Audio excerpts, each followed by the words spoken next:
राधे राधे। जय श्री कृष्णा। ओम वासुदेवाय नमो नमः। बृहस्पति देव व्रत कथा। बृहस्पति देव की कथा। अथ श्री बृहस्पतिवार व्रत कथा। भारतवर्ष में एक प्रतापी और दानी राजा राज्य करता था। वह नित्य गरीबों और ब्राह्मणों की सहायता करता था। यह बात उसकी रानी को अच्छी नहीं लगती थी।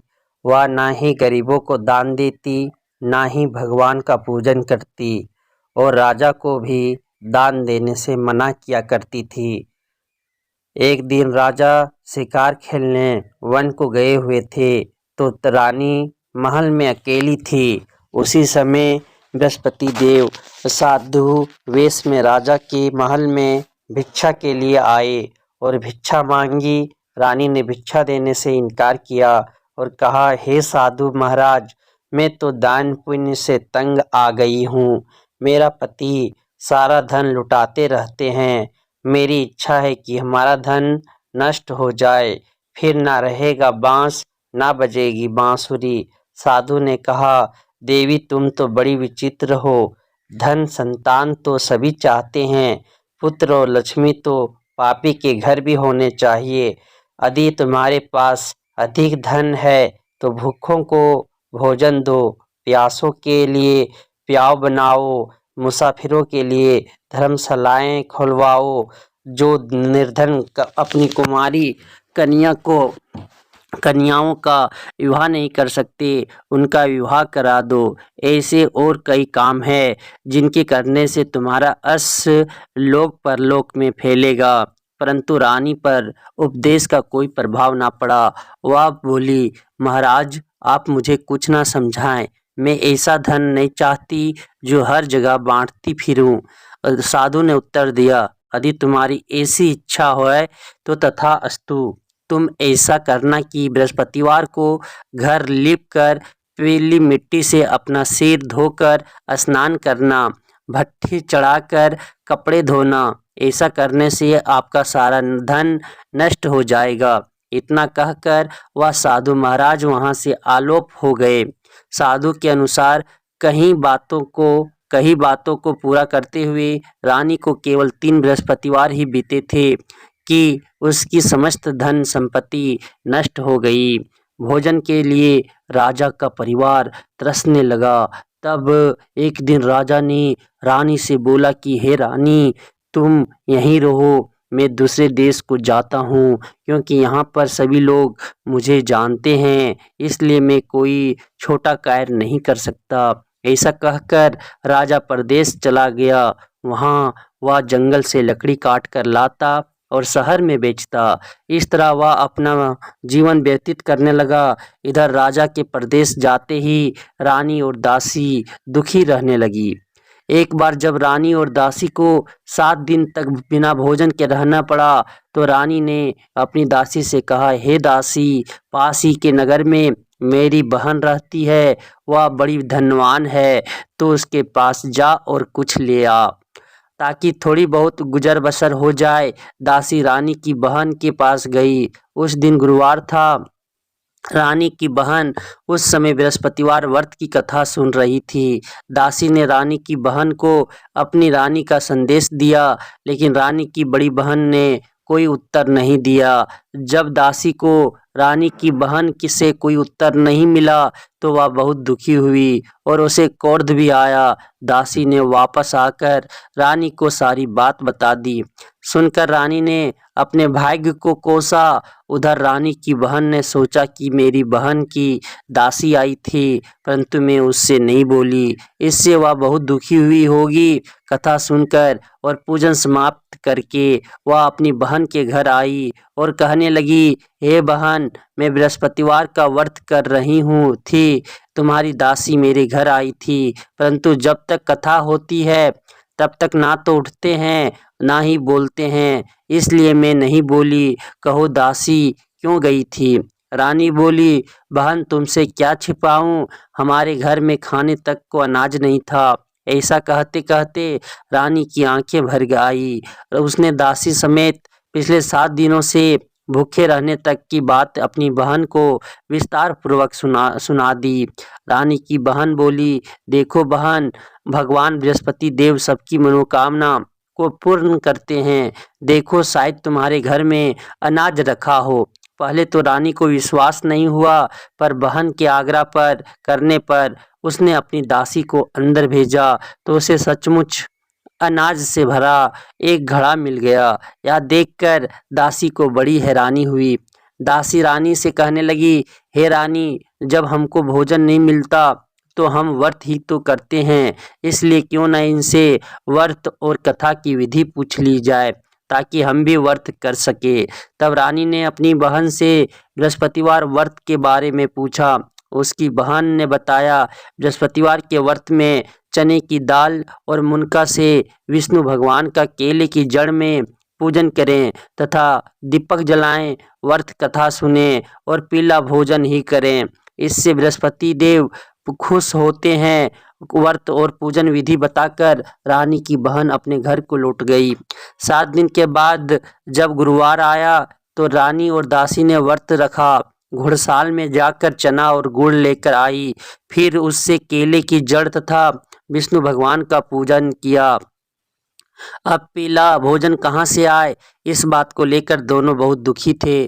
चूंकि उन्होंने व्रत रखा था, इसलिए बृहस्पति देव उनसे खुश थे। इसलिए वे एक साधारण व्यक्ति का रूप धारण कर 2 थालों में सुंदर पीला भोजन दासी को दे गए। भोजन पाकर दासी खुश हुई और फिर रानी के साथ मिलकर भोजन ग्रहण किया।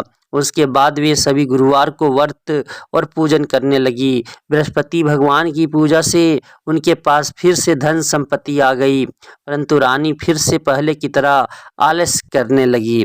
तब दासी बोली, देखो रानी, तुम पहले भी इस प्रकार आलस्य करती थी, तुम्हें धन रखने में कष्ट होता था, इस कारण सभी धन नष्ट हो गया, और अब जब भगवान बृहस्पति की कृपा से धन मिला है तो तुम्हें फिर से आलस्य होता है।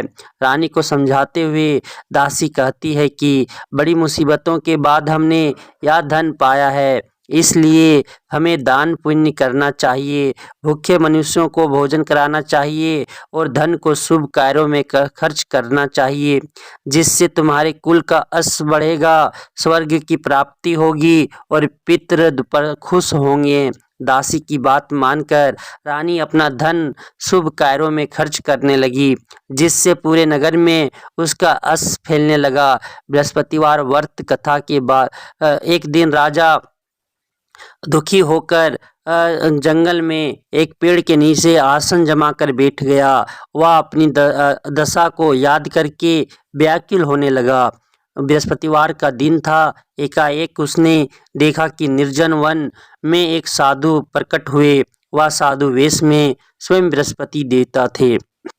लकड़हारे के सामने आकर बोले, ए लकड़हारे, इस सुनसान जंगल में तू चिंता मगन क्यों बैठा है? लकड़हारे ने दोनों हाथ जोड़कर प्रणाम किया और उत्तर दिया, महात्मा जी, आप सब कुछ जानते हैं, मैं क्या कहूँ? यह कहकर रोने लगा और साधु को अपनी आत्मकथा सुनाई। महात्मा जी ने कहा, तुम्हारी स्त्री ने बृहस्पति के दिन बृहस्पति भगवान का निरादर किया है, जिसके कारण रुष्ट होकर उन्होंने तुम्हारी याद दशा कर दी। अब तुम चिंता को दूर करके मेरे कहने पर चलो तो तुम्हारे सब कष्ट दूर हो जाएंगे और भगवान पहले से भी अधिक संपत्ति देंगे।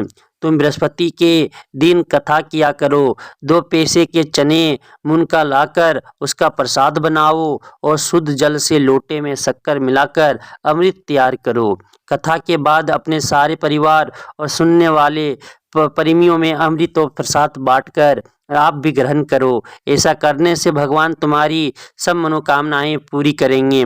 साधु के ऐसे वचन सुनकर लकड़हारा बोला, हे प्रभु, मुझे लकड़ी बेचकर इतना पैसा नहीं मिलता जिससे भोजन के उपरांत कुछ बचा सकूं। मैंने रात्रि में अपनी स्त्री को व्याकुल देखा है, मेरे पास कुछ भी नहीं जिससे मैं उसकी खबर मंगा सकूं। साधु ने कहा, हे लकड़हारे, तुम किसी बात की चिंता मत करो। बृहस्पति के दिन तुम रोजाना की तरह लकड़ियों लेकर शहर को जाओ, तुमको रोज से दुगुना धन प्राप्त होगा। जिससे तुम भली भांति भोजन कर लोगे तथा बृहस्पति देव की पूजा का सामान भी आ जाएगा। इतना कहकर साधु अंतर ध्यान हो गए। धीरे धीरे समय व्यतीत होने पर फिर वही बृहस्पतिवार का दिन आया। लकड़हारा जंगल से लकड़ी काटकर किसी शहर में बेचने गया। उसे उस दिन और दिन से अधिक पैसा मिला। राजा ने चना गुड़ आदि लाकर गुरुवार का व्रत किया। उस दिन से उसके सभी क्लेश दूर हुए। परंतु जब दोबारा गुरुवार का दिन आया तो बृहस्पतिवार का व्रत करना भूल गया। इस कारण बृहस्पति भगवान नाराज हो गए। उस दिन उस नगर के राजा ने विशाल यज्ञ का आयोजन किया तथा शहर में यह घोषणा करा दी कि कोई भी मनुष्य अपने घर में भोजन न बनावे, न आग जलावे, समस्त जनता मेरे यहाँ भोजन करने आवे। इस आज्ञा को जो ना मानेगा उसे फांसी की सजा दी जाएगी। इस तरह की घोषणा संपूर्ण नगर में करवा दी गई। राजा की आज्ञानुसार शहर के सभी लोग भोजन करने गए, लेकिन लकड़हारा कुछ देर से पहुंचा, इसलिए राजा उसको अपने साथ घर लिए गए और ले जाकर भोजन करा रहे थे तो रानी की दृष्टि उस खूंटी पर पड़ी जिस पर उसका हार लटका हुआ था। वह वहां पर दिखाई नहीं दिया। रानी ने निश्चय किया कि मेरा हार इस मनुष्य ने चुरा लिया है। उसी समय सिपाहियों को बुलाकर उसको कारागार में डलवा दिया। जब लकड़हारा कारागार में पड़ गया और बहुत दुखी होकर विचार करने लगा कि ना जाने कौन से पूर्व जन्म के कर्म से मुझे यह दुख प्राप्त हुआ है, और उसी साधु को याद करने लगा जो कि जंगल में मिला था। उसी समय तत्काल बृहस्पति देव साधु के रूप में प्रकट हुए और उसी की दशा को देखकर कहने लगे, अरे मूर्ख, तूने बृहस्पति देव की कथा नहीं करी, इस कारण तुझे दुख प्राप्त हुआ है। अब चिंता मत कर, बृहस्पतिवार के दिन कारागार के दरवाजे पर 4 पैसे पड़े मिलेंगे, उनसे तू बृहस्पति देव की पूजा करना, तेरे सभी कष्ट दूर हो जाएंगे। बृहस्पति के दिन उसे 4 पैसे मिले। लकड़हारे ने कथा कही। उसी रात्रि को बृहस्पति देव ने उस नगर के राजा को स्वप्न में कहा, हे राजा, तुमने जिस आदमी को कारागार में बंद कर दिया है वह निर्दोष है, वह राजा है, उसे छोड़ देना। रानी का हार उसी खूंटी पर लटका है। अगर तू ऐसा नहीं करेगा तो मैं तेरे राज्य को नष्ट कर दूंगा। इस तरह रात्रि के स्वप्न को देखकर राजा प्रातःकाल उठा और खूंटी पर हार देखकर लकड़हारे को बुलाकर क्षमा मांगी तथा लकड़हारे को योग सुंदर वस्त्र आभूषण देकर विदा कर दिया। बृहस्पति देव की आज्ञा अनुसार लकड़हारा अपने नगर को चल दिया। राजा जब अपने नगर के निकट पहुंचा तो उसे बड़ा आश्चर्य हुआ। नगर में पहले से अधिक बाग, तालाब, कुएं तथा बहुत सी धर्मशाला, मंदिर आदि बन गई हैं। राजा ने पूछा, यह किसका बाग और धर्मशाला है? तब नगर के सब लोग कहने लगे, यह सब रानी और बांदी के हैं। तो राजा को आश्चर्य हुआ और गुस्सा भी आया। जब रानी ने यह खबर सुनी कि राजा आ रहे हैं तो उन्होंने बांदी से कहा कि हे दासी, देख राजा हमको कितनी बुरी हालत में छोड़ गए थे। हमारी ऐसी हालत देखकर वह लौट ना जाए, इसलिए तू दरवाजे पर खड़ी हो जा। आज्ञानुसार दासी दरवाजे पर खड़ी हो गई। राजा आए तो उन्हें अपने साथ लीवा लाई। तब राजा ने क्रोध करके अपनी रानी से पूछा कि यह धन तुम्हें कैसे प्राप्त हुआ है? तब उन्होंने कहा, हमें यह सब धन बृहस्पति देव के इस व्रत के प्रभाव से प्राप्त हुआ है। राजा ने निश्चय किया कि 7 रोज बाद तो सभी बृहस्पति देव का पूजन करते हैं, परंतु मैं प्रतिदिन दिन में 3 बार कहानी तथा रोज व्रत किया करूँगा। अब हर समय राजा के दुपट्टे में चने की दाल बंधी रहती तथा दिन में 3 बार कहानी कहता। एक रोज राजा ने विचार किया कि चलो अपनी बहन के यहाँ हो आवें। इस तरह निश्चय कर राजा घोड़े पर सवार हो अपनी बहन के यहाँ को चलने लगा। मार्ग में उसने देखा कि कुछ आदमी एक मुर्दे को लिए जा रहे हैं। उन्हें रोककर राजा कहने लगा, अरे भाइयों, मेरी बृहस्पति देव की कथा सुन लो। वे बोले, लो, हमारा तो आदमी मर गया है, इसको अपनी कथा की पड़ी है। परंतु कुछ आदमी बोले, अच्छा कहो तो हम तुम्हारी कथा भी सुनेंगे। राजा ने दाल निकाली और जब कथा आधी हुई थी कि मुर्दा हिलने लग गया। और जब कथा समाप्त हो गई तो राम राम करके मनुष्य उठकर खड़ा हो गया। आगे मार्ग में उसे एक किसान खेत में हल चलाता मिला। राजा ने उसे देख और उससे बोले, अरे भैया, तुम मेरी बृहस्पतिवार की कथा सुन लो। किसान बोला, जब तक मैं तेरी कथा सुनूंगा तब तक 4 हरैया जोत लूंगा। जा अपनी कथा किसी और को सुनाना। इस तरह राजा आगे चलने लगा। राजा के हटते ही बैल पछाड़ खाकर गिर गए तथा किसान के पेट में बड़ी जोर का दर्द होने लगा। उस समय उसकी माँ रोटी लेकर आई। उसने जब देखा तो अपने पुत्र से सब हाल पूछा और बेटे ने सभी हाल कह दिया। तो बुढ़िया दौड़ी दौड़ी उस घुड़सवार के पास गई और उससे बोली कि मैं तेरी कथा सुनूंगी, तू अपनी कथा मेरे खेत पर चलकर ही कहना। राजा ने बुढ़िया के खेत पर जाकर कथा कही, जिसके सुनते ही वह बैल उठ खड़े हुए तथा किसान के पेट का दर्द भी बंद हो गया। राजा अपनी बहन के घर पहुंचा। बहन ने भाई की खूब मेहमानी की। दूसरे रोज प्रातःकाल राजा जगा तो वह देखने लगा कि सब लोग भोजन कर रहे हैं। राजा ने अपनी बहन से कहा, ऐसा कोई मनुष्य है जिसने भोजन नहीं किया हो? मेरी बृहस्पतिवार की कथा सुन ले। बहन बोली, हे भैया, यह देश ऐसा ही है कि पहले यहाँ लोग भोजन करते हैं, बाद में अन्य काम करते हैं। अगर कोई पड़ोस में हो तो देख आऊं। वह ऐसा कहकर देखने चली गई, परंतु उसे कोई ऐसा व्यक्ति नहीं मिला जिसने भोजन ना किया हो। अतः वह एक कुम्हार के घर गई जिसका लड़का बीमार था। उसे मालूम हुआ कि उनके यहाँ 3 रोज से किसी ने भोजन नहीं किया है। रानी ने अपने भाई की कथा सुनने के लिए कुम्हार से कहा। वह तैयार हो गया। राजा ने जाकर बृहस्पतिवार की कथा कही, जिसको सुनकर उसका लड़का ठीक हो गया। अब तो राजा की खुशी होने लगी।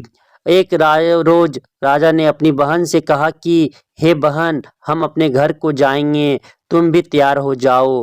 राजा की बहन ने अपनी सास से कहा। सास ने कहा, हाँ चली जा, परंतु अपने लड़कों को मत ले जाना, क्योंकि तेरे भाई के कोई औलाद नहीं है। बहन ने अपनी भैया से कहा, हे भैया, मैं तो चलूंगी पर कोई बालक नहीं जाएगा।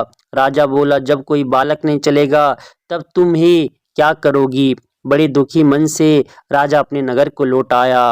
राजा ने अपनी रानी से कहा, हम निर्वंशी हैं, हमारा मुंह देखने का धर्म नहीं है और कुछ भोजन आदि नहीं किया। रानी बोली, हे प्रभु, बृहस्पति देव ने हमें सब कुछ दिया है, वह हमें औलाद अवश्य देंगे। उसी रात को बृहस्पति देव ने राजा से स्वप्न में कहा, हे राजा, उठ, सभी सोच त्याग दे, तेरी रानी गर्भ से है। राजा की यह बात सुनकर बड़ी खुशी हुई। 9वें महीने में उसके गर्भ से एक सुंदर पुत्र पैदा हुआ। तब राजा बोला, हे रानी, स्त्री बिना भोजन के रह सकती है पर बिना कहे नहीं रह सकती। जब मेरी बहन आवे तुम उससे कुछ कहना मत। रानी ने सुनकर हाँ कर दिया।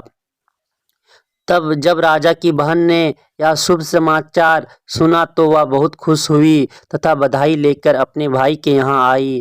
तभी रानी ने कहा, घोड़ा चढ़कर तो नहीं आई, गधा चढ़ी आई। राजा की बहन बोली, भाभी, मैं इस प्रकार ना कहती तो तुम्हें औलाद कैसे मिलती?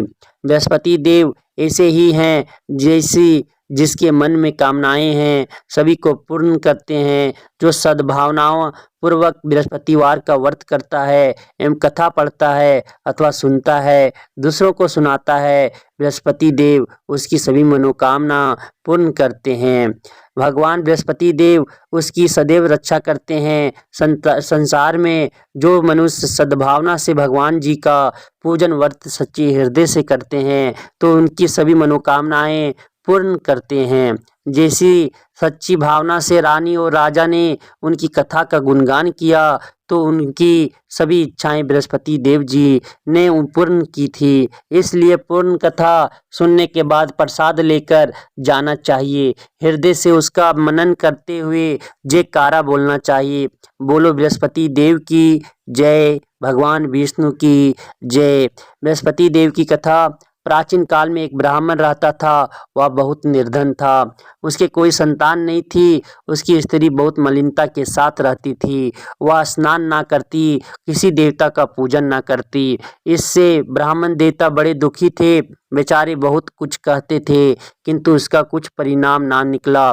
भगवान की कृपा से ब्राह्मण की स्त्री के कन्या रूपी रत्न पैदा हुआ। कन्या बड़ी होने पर प्रातः स्नान करके विष्णु भगवान का जाप और बृहस्पतिवार का व्रत करने लगी। अपने पूजन पाठ को समाप्त करके विद्यालय जाती तो अपनी मुट्ठी में जौ भर के ले जाती और पाठशाला के मार्ग में डालती जाती। जब ये जो स्वर्ण के जो जाते लौटते समय उनको बिन कर ले आती थी। एक दिन वह बालिका सूप में उस सोने के जौ को फटक कर साफ कर रही थी कि उसके पिता ने देख लिया और कहा, हे बेटी, सोने के जौ के लिए सोने का सूप होना चाहिए। दूसरे दिन बृहस्पतिवार था। इस कन्या ने व्रत रखा और बृहस्पति देव से प्रार्थना करके कहा, मैंने आपकी पूजा सच्चे मन से की हो तो मेरे लिए सोने का सूप दे दो। बृहस्पति देव ने उसकी प्रार्थना स्वीकार कर ली। रोजाना की तरह वह कन्या जो फैलाती हुई जाने लगी। जब लौटकर जो बीन रही थी तो बृहस्पति देव की कृपा से सोने का सूप मिला। उसे वह घर ले आई और उसमें जौ साफ करने लगी। उपरंतु उसकी माँ का वही ढंग रहा। एक दिन की बात है कि वह कन्या सोने के सूप में जौ साफ कर रही थी। उस समय उस शहर का राजपुत्र वहां से होकर निकला। इस कन्या के रूप और कार्य को देखकर मोहित हो गया तथा अपने घर आकर भोजन तथा जल त्याग कर उदास होकर लेट गया। राजा को इस बात का पता लगा तो अपने प्रधानमंत्री के साथ उसके पास गए और बोले, हे बेटा, तुम्हें किस बात का कष्ट है? किसी ने अपमान किया है अथवा और कारण हो सो कहो, मैं वही कार्य करूँगा जिससे तुम्हें प्रसन्नता हो। अपने पिता की राजकुमार ने बातें सुनी तो वह बोला, मुझे आपकी कृपा से किसी बात का दुख नहीं है। किसी ने मेरा अपमान नहीं किया है, परंतु मैं उस लड़की से विवाह करना चाहता हूँ जो सोने के सूप में जौ साफ कर रही थी। यह सुनकर राजा आश्चर्य में पड़ा और बोला, हे बेटा, इस तरह की कन्या का पता तुम ही लगाओ, मैं उसके साथ तेरा विवाह अवश्य करवा दूंगा। राजकुमार ने उस लड़की के घर का पता बतलाया। तब मंत्री उस लड़की के घर गए और ब्राह्मण देवता को सभी हाल बतलाया। ब्राह्मण देवता राजकुमार के साथ अपनी कन्या का विवाह करने के लिए तैयार हो गए तथा विधि विधान के अनुसार ब्राह्मण की कन्या का विवाह राजकुमार के साथ हो गया। कन्या के घर से जाते ही पहले की भांति उस ब्राह्मण देवता के घर में गरीबी का निवास हो गया। अब भोजन के लिए हर अन्न बड़ी मुश्किल से मिलता था। एक दिन दुखी होकर ब्राह्मण देवता अपनी पुत्री के पास गए। बेटी ने पिता की दुखी अवस्था को देखा और अपनी माँ का हाल पूछा। तब ब्राह्मण ने सभी हाल कहा। कन्या ने बहुत सा धन देकर अपने पिता को विदा कर दिया। इस तरह ब्राह्मण का कुछ समय सुखपूर्वक व्यतीत हुआ। कुछ दिन बाद फिर वही हाल हो गया। ब्राह्मण फिर अपनी कन्या के यहाँ गया और सारा हाल कहा तो लड़की बोली, हे पिताजी, आप माताजी को यहाँ ले आओ, मैं उसे विधि बता दूंगी जिससे गरीबी दूर हो जाए। वह ब्राह्मण देवता अपनी स्त्री को साथ लेकर पहुंचे तो अपनी माँ को समझाने लगी, हे माँ, तुम प्रातःकाल प्रथम स्नान आदि करके विष्णु भगवान का पूजन करो तो सब दरिद्रता दूर हो जाएगी। परंतु उसकी माँ ने एक भी बात नहीं मानी और प्रातःकाल उठकर अपनी पुत्री के बच्चों की जूठन को खा लिया। इससे उसकी पुत्री को भी बहुत गुस्सा आया और एक रात को कोठरी से सभी सामान निकाल दिया और अपनी माँ को उसमें बंद कर दिया। प्रातःकाल उसे निकाला तथा स्नान आदि करा के पाठ करवाया तो उसकी माँ की बुद्धि ठीक हो गई और फिर प्रत्येक बृहस्पतिवार को व्रत रखने लगी। इस व्रत के प्रभाव से उसके माँ बाप बहुत ही धनवान और पुत्रवान हो गए और बृहस्पति जी के प्रभाव से इस लोक के सुख भोग कर स्वर्ग को प्राप्त हुए। सब बोलो विष्णु भगवान की जय, बोलो बृहस्पति देव की जय। ओम जय बृहस्पति देवा, स्वामी जय बृहस्पति देवा, छिन छिन भोग लगाऊं कदली फल मेवा।